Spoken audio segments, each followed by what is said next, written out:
Olá, pessoal. Esse trabalho trata-se de uma atividade avaliativa do componente curricular Fatores Bióticos e Ameaça à Vida, da Universidade Federal do Sul da Bahia, no campus Paulo Freire. Ministrado pela professora Daniele Fortuna, e os discentes somos eu, Ana Luísa Coutinho e Guilherme Chaves. Então, esse trabalho, a proposta dele foi que a gente fizesse um produto digital, um material digital. Então, pensamos em fazer uma cartilha, e aqui vocês podem ver como aquela que a gente fez, né? Os tópicos, a visão geral dela.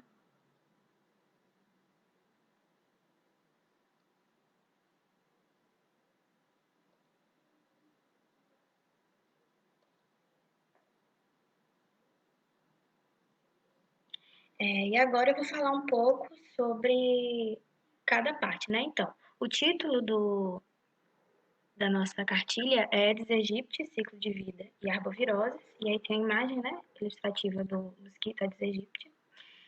E a origem e as características dele, nós começamos, né, nessa cartilha aqui. Então, ele é um mosquito oriundo do Velho Mundo, originalmente descrito no Egito, daí seu nome é egípcio, e atualmente tem distribuição mundial, ocorrendo em regiões tropicais e subtropicais. Acredita-se que ele foi introduzido no Brasil, né, na época do período colonial, durante o tráfico de pessoas negras escravizadas, e também acredita-se que ele veio em estágio de ovo ou larva nos barris de armazenamento.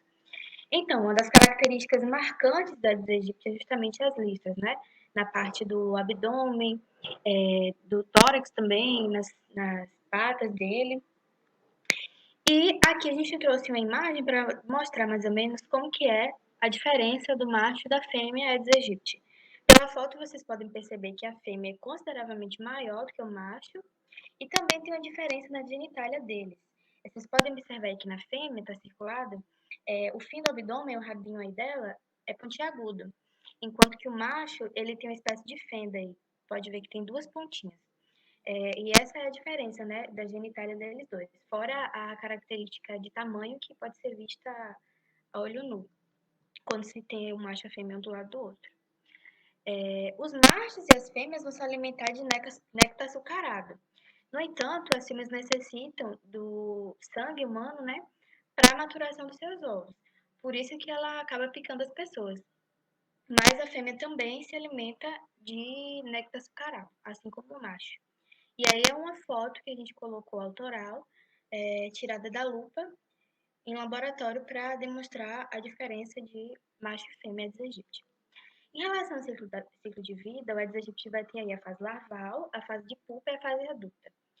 Na sua fase larval, ela vai possuir 4 estágios: L1, L2, L3, L4. E a pupa e depois o mosquito adulto. Os ovos, a literatura fala que eles eclodem de 2 a 3 dias. No entanto, em laboratório a gente já colocou alguns ovos para eclodir e em 24 horas houve a eclosão, né, dos ovos, originando a larva. A depender da temperatura, esse ciclo todo aí de eclosão de ovos até o mosquito adulto pode ocorrer em 8 a 10 dias. Em condições favoráveis, né, como eu já falei. Por isso que é tão importante a eliminação dos criadouros, porque você vai interromper aí, né, semanalmente, se limpar e tirar os criadouros, você impede que o ciclo do Aedes aegypti seja concluído. O ovo dele vai ter entre aproximadamente 0,4 milímetros, como vocês podem ver na imagem 2. E eles podem resistir por períodos longos de secação, ou seja, eles podem ficar até 450 dias sem água, e mesmo assim, quando entra em contato com a água, eles eclodem. Se a fêmea estiver infectada e colocar os ovos, pelo menos 60% das larvas já vai nascer contaminado também. Isso é o que a gente chama de transmissão transovariana. E acaba contribuindo muito, né, nas epidemias. Aqui tem mais 3 imagens, a imagem 3, 4 e 5 também são tiradas em laboratório, na imagem de lupa. Na primeira a gente tem uma larva de primeiro estágio. Na segunda imagem tem 2 pupas, uma fêmea e um macho. E na quinta imagem são larvas de primeiro, segundo e terceiro estágio. Todas aí misturadas.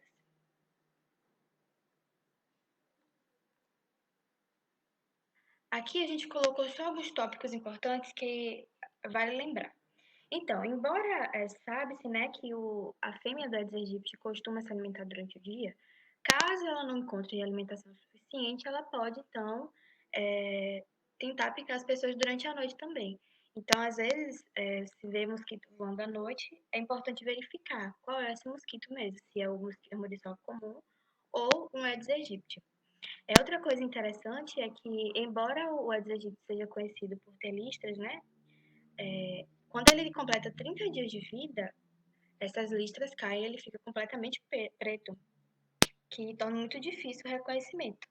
Lembrando que o Aedes aegypti pode viver até 35, 40 dias, então ele ainda fica alguns dias circulando sem sua característica principal.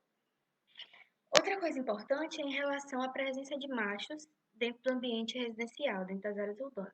Então, o acasalamento ocorre entre o primeiro e segundo dia após o Aedes aegypti se tornar adulto. Então, quando acasala, né, o macho e a fêmea, o macho tende a se afastar dos perímetros urbanos, ele busca áreas florestais. Então, se por acaso você encontrar um macho de Aedes aegypti dentro da residência, pode significar que tem um criadouro muito perto ou até dentro da própria residência. Temos também alguns fatores que tornam difícil o controle vetorial dessa espécie. Por exemplo, o fato da preferência de alimentação humana, o hábito de espalhar os ovos por muitos criadouros, a diversidade de sítio de postura, a discordância gonotrófica, que é a habilidade de picar mais de uma pessoa a cada lote de ovos, a capacidade do ovo de permanecerem viáveis mesmo secos durante meses, e também um outro ponto importante é o uso de inseticidas sintéticos, né? Que acaba tornando os mosquitos Aedes aegypti muito resistentes. E aí é mais difícil ainda conseguir controlar a proliferação desse mosquito. Bom, seguindo com o nosso trabalho, a gente tem aqui mais um ponto da nossa cartilha, que são as arboviroses. São aquelas zoonoses transmitidas por mosquitos. No caso, a gente está falando do Aedes aegypti. E atualmente as patologias que ele está conseguindo transmitir são dengue, zika, chikungunya e febre amarela. Interessante aqui da febre amarela é que muita gente não sabe, mas o Aedes aegypti ele também é um potencial vetor da febre amarela. Primeiro a dengue, aqui a gente tem na imagem 06 uma demonstração de como seria esse vírus, né?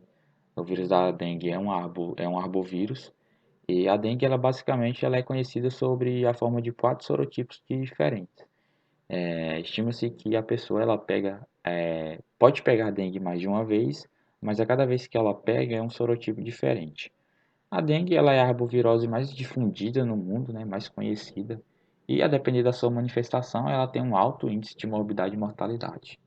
Segundo, a gente tem a zika, né, que é uma doença febril aguda, geralmente de curta duração, assim como o vírus da dengue também é um arbovírus. Interessante aqui na curiosidade do vírus da zika é que a síndrome congênita do Zika foi uma denominação dada a um conjunto de alterações e malformações que o vírus da Zika ele pode causar no feto durante a gravidez. Aqui ao lado a gente tem a imagem, né, de como seria essa representação do Zika vírus. Seguindo, a gente tem o vírus da chikungunya, também um arbovírus, mas de uma família diferente aos anteriores. A curiosidade aqui na chikungunya é que acredita-se que ela foi introduzida no Brasil na época da Copa do Mundo, né? Como a gente teve diversas pessoas introduzindo o país aí, de diversos locais do mundo, acabou que, em consequência a isso, teve diversas doenças reemergindo aqui, ou a gente teve pico de outras doenças. E um desses casos aí que a gente estima que veio de fora para cá foi a chikungunya. Bom, dependendo da evolução do vírus, ele também é classificado em formas diferentes de manifestação, podendo ser agudo, subagudo ou até mesmo uma forma crônica. A gente também aqui na nossa cartilha a gente colocou essa figura aqui que está demonstrando algumas diferenças, né, entre a dengue, a zika e a chikungunya, porque muitas vezes elas têm sintomas bem parecidos, né, mas sempre vai ter alguma particularidadezinha que vai estar diferindo uma da outra, né. E aqui essa tabelinha ela ajuda a dar uma identificada no qual patologia pode estar acometida naquele momento, né? Por fim, aqui a gente tem a febre amarela, né? Também causada por um vírus.